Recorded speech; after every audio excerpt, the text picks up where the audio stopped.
This war wasn't supposed to be difficult for the United States. That was the first mistake. It was struggling because it couldn't understand the war. Imagine moving through a forest where danger has no face. No front line, no warning, no enemies standing still. Just silence and the feeling someone already knows your next move. Suddenly, military power became a weakness. Because how do you defeat an enemy that refuses to fight your war? The United States Army looked unstoppable. More soldiers, better weapons, expanding control. On paper, native resistance should have collapsed quickly. But war rarely follows the script people expect. Across forests, plains, and narrow mountain paths, native nations fought differently. No giant battle lines. No permanent military camps. No predictable rhythm. Warriors appeared suddenly, struck fast, then disappeared into land they knew better than anyone else. Many were hunters, fathers, protectors. They were not full-time soldiers. And somehow, that made them harder to defeat. The U.S. Army expected enemies who stood still. Instead, it faced people who refused to fight by familiar rules. And the longer the conflict stretched on, the more dangerous that misunderstanding became. Chapter 1. The Army that refused to fight like an army. The first problem was expectation. American commanders prepared for conventional war. Many officers believed war followed rules.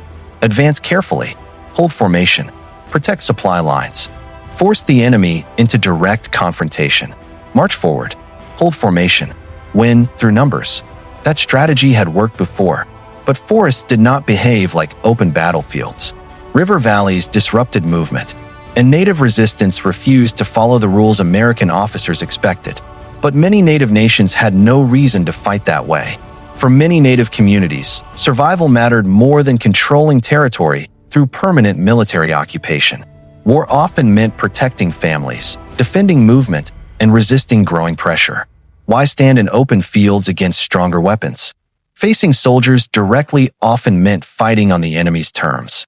And the enemy usually had more guns, more ammunition, and far greater numbers. Instead, they used movement as protection. Mobility became strategy. Fast movement through forests. Sudden disappearances across hills. Sharp turns through valleys outsiders barely understood. Small war parties moved through forests, hills, and valleys they knew intimately. The land held memory. Hunting routes, river crossings, hidden paths invisible to strangers. What soldiers saw as dangerous wilderness often felt familiar to native warriors. The land itself became an advantage. Dense forests slowed soldiers carrying heavy supplies. Mud trapped wagons. Rivers interrupted movement. Bad weather turned delays into danger. But native warriors often moved faster. Attacks came without warning. A patrol could vanish. Gunfire might explode from tree lines without clear targets. And by the time soldiers reacted, movement had already shifted somewhere else. Fear spreads quickly in unfamiliar territory. Because uncertainty wears people down. An enemy you cannot predict becomes harder to fight. Supply lines disappeared. Horses were stolen. Food stopped arriving. Military campaigns depended on movement. Movement depended on supplies.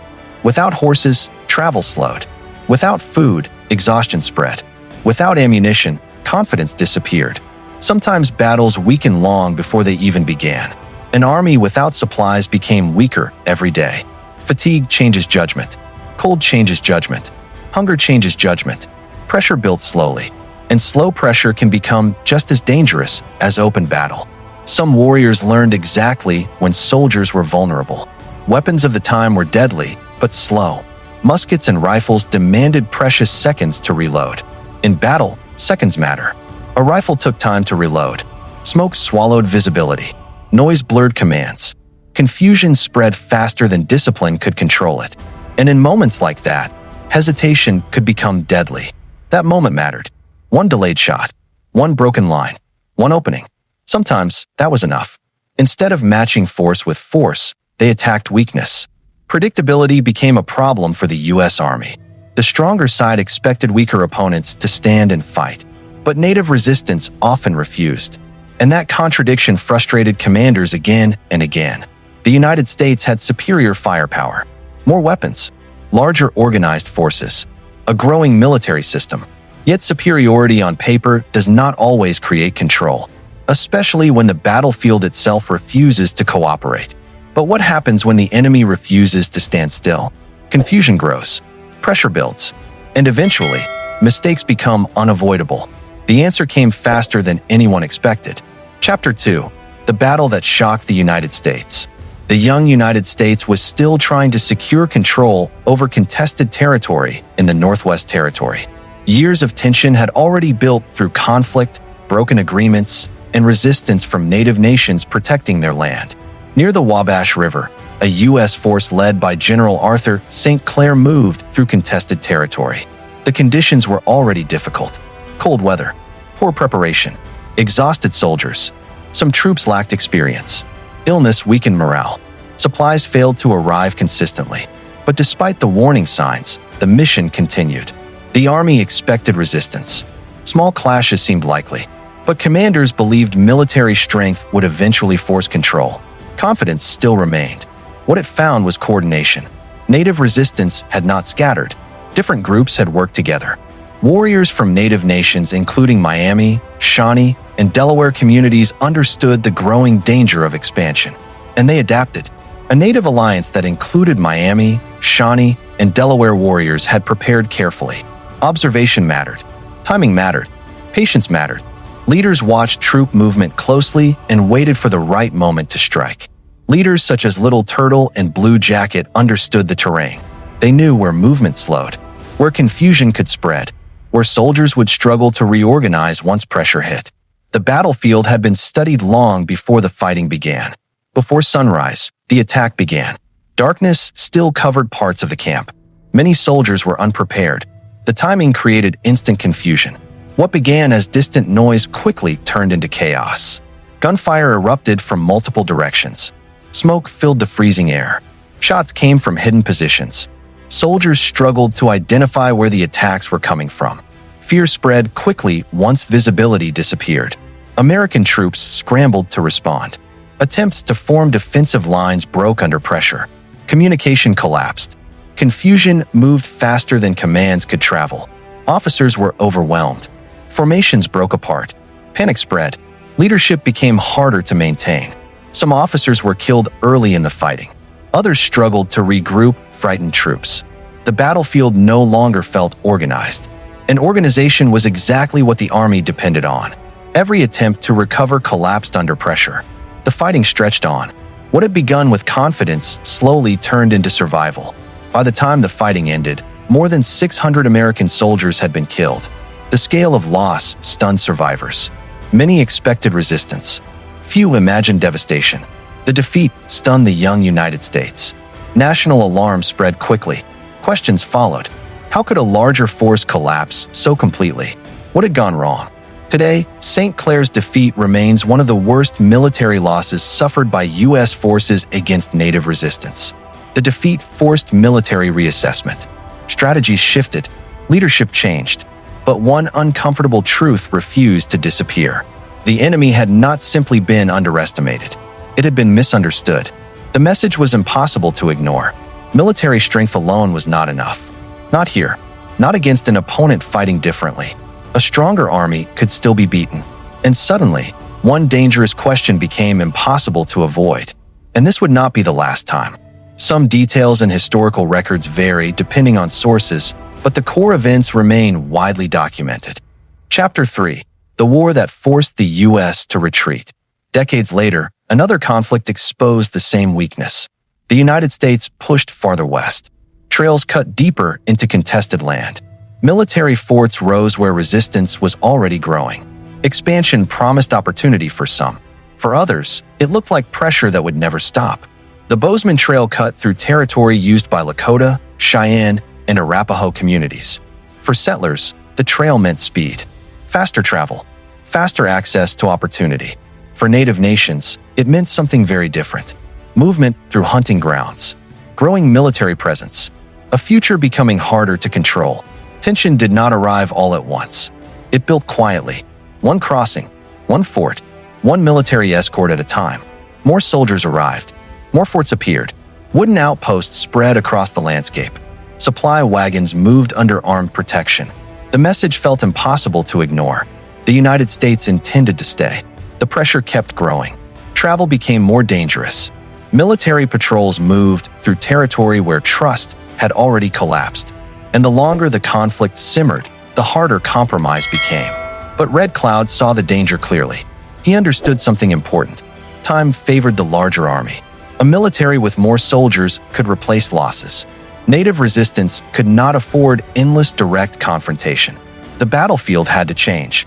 A direct war against the U.S. Army would be costly. Standing openly against larger forces risked devastating losses. The imbalance in weapons and numbers was real, but so was the advantage of speed. So he changed the battlefield. Instead of attacking military strength directly, pressure spread around it. Control became harder to maintain. Fear followed movement. Warriors targeted isolated troops. Small military groups became vulnerable once separated. Scouting parties disappeared. Supply escorts moved carefully. Confidence weakened. Travel routes became dangerous. Every narrow pass carried uncertainty. Every distant sound raised suspicion. A routine journey could suddenly become deadly. Fear spread across military outposts. Soldiers stationed far from reinforcement understood the risk. Isolation wears people down. Waiting becomes exhausting. And uncertainty creates pressure of its own. Then came a turning point. One mistake would shift everything. One decision would expose the danger. In 1866, during what became known as the Fetterman Fight, Native warriors lured U.S. soldiers away from protection. The trap unfolded carefully.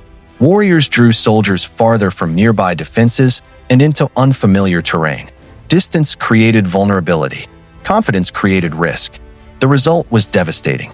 The fighting ended quickly. Control vanished. Military confidence collapsed under pressure. All 80 soldiers were killed. Shock spread beyond the battlefield. Military leaders faced difficult questions. How had trained soldiers been defeated so completely? Had the army misunderstood this war all over again? The shock spread quickly. Fear reached nearby forts. Movement slowed. Confidence weakened. Expansion no longer looked inevitable.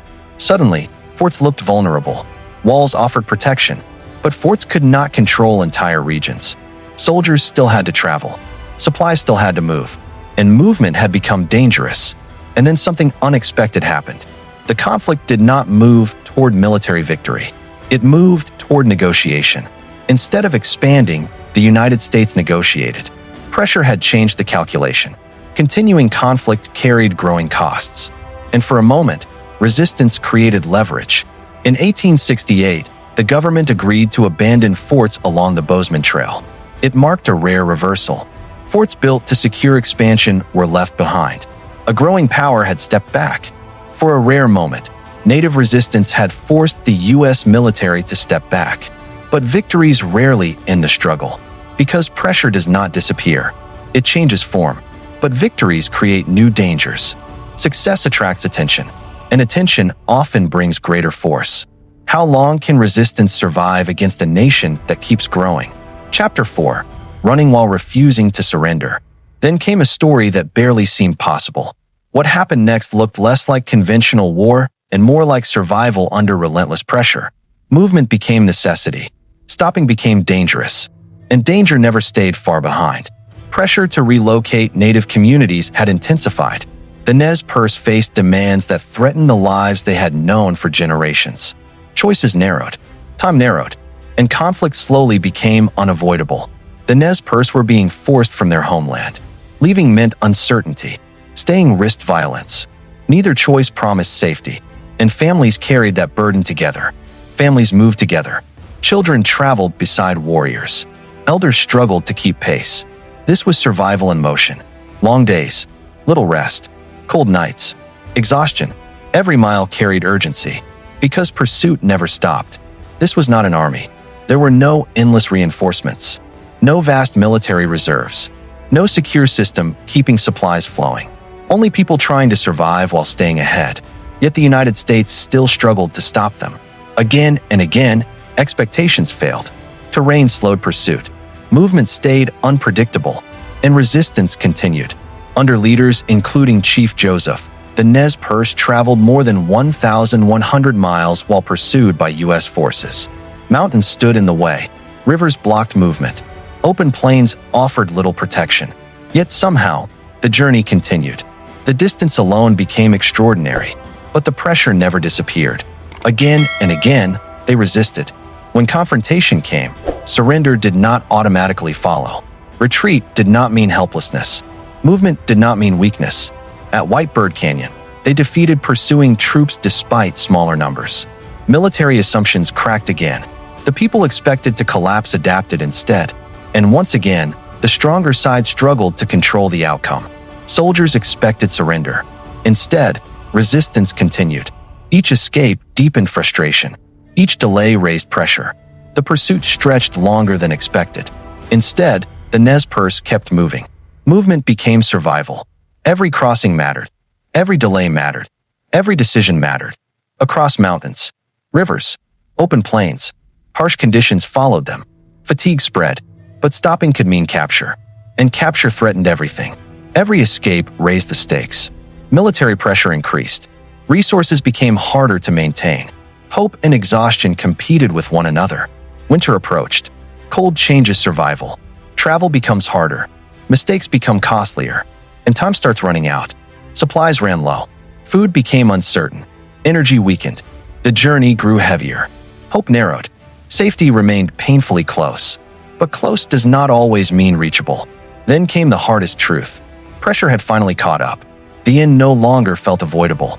Just 40 miles from Canada, surrender finally arrived. So close to safety. So close to escape. Yet still beyond reach. The emotional weight lingered long after the fighting ended. But the deeper question remained. Why had stopping them proven so difficult? Why had expectations failed again? How had families fleeing for survival resisted one of the strongest militaries in North America for so long? Maybe power alone had never explained the conflict. Maybe something deeper shaped the outcome. Maybe the United States had misunderstood the war itself. Chapter 5. Why the stronger army kept struggling. The answer was hidden in the way native resistance fought. The difference was never only about weapons. It was strategy, expectation, adaptation. Two sides entered the same conflict with completely different ideas of survival. The U.S. Army depended on forts, supply chains, and predictable movement. Large armies needed food. Food needed transportation. Transportation needed protection. The system worked, but only when movement stayed stable. Native warriors depended on speed. Fast decisions mattered. Quick movement mattered. Knowing when not to fight mattered. Unpredictability became an advantage. They knew the terrain. Forests created cover. Rivers created movement. Hills created opportunity. What looked unfamiliar to outsiders often felt deeply understood to those who had lived there for generations. Moved quickly. Speed reduced vulnerability. Quick movement made retaliation harder. And confusion easier. Fought in short bursts. Long wars drained resources. Short engagements created disruption. Pressure arrived suddenly, then disappeared. And uncertainty slowly wore armies down. Many had no interest in holding territory through conventional warfare. Survival often mattered more than occupation. Avoiding destruction mattered more than symbolic victory. That changed military expectations completely. Survival mattered more. Family mattered. Community mattered. Continuing to exist mattered. And those motivations shaped every decision. Freedom mattered more, because surrender carried consequences. Displacement carried consequences. Loss carried consequences. That changed everything. The stronger military often fought for control. Native resistance often fought because losing meant far more. And that difference changes how people fight. The United States expected traditional battles, clear battle lines, predictable engagements, victory through overwhelming force. But reality refused to cooperate. Instead, it faced resistance built around adaptation. Mobility replaced permanence. Flexibility replaced rigid strategy. And unpredictability became strength. And powerful armies often struggle against enemies they do not fully understand. History repeats that lesson. Across places, across generations, across conflicts. Because sometimes, strength becomes a weakness. Especially when confidence prevents adaptation. Especially when power mistakes difference for weakness. Especially when it cannot adjust. Closing reflection. History often makes power look simple. More soldiers, better weapons, bigger armies. But survival tells a different story. People fight differently when protecting family, land, and freedom. Again and again, history repeats the same lesson. Winning is not always about who has the most power. Sometimes, It is about who adapts faster and who refuses to fight by someone else's rules. Thanks for watching. Mode Hub Tales brings untold history to life. Stories history rarely tells the right way. Subscribe now to uncover more. Because history doesn't disappear, it waits to be remembered.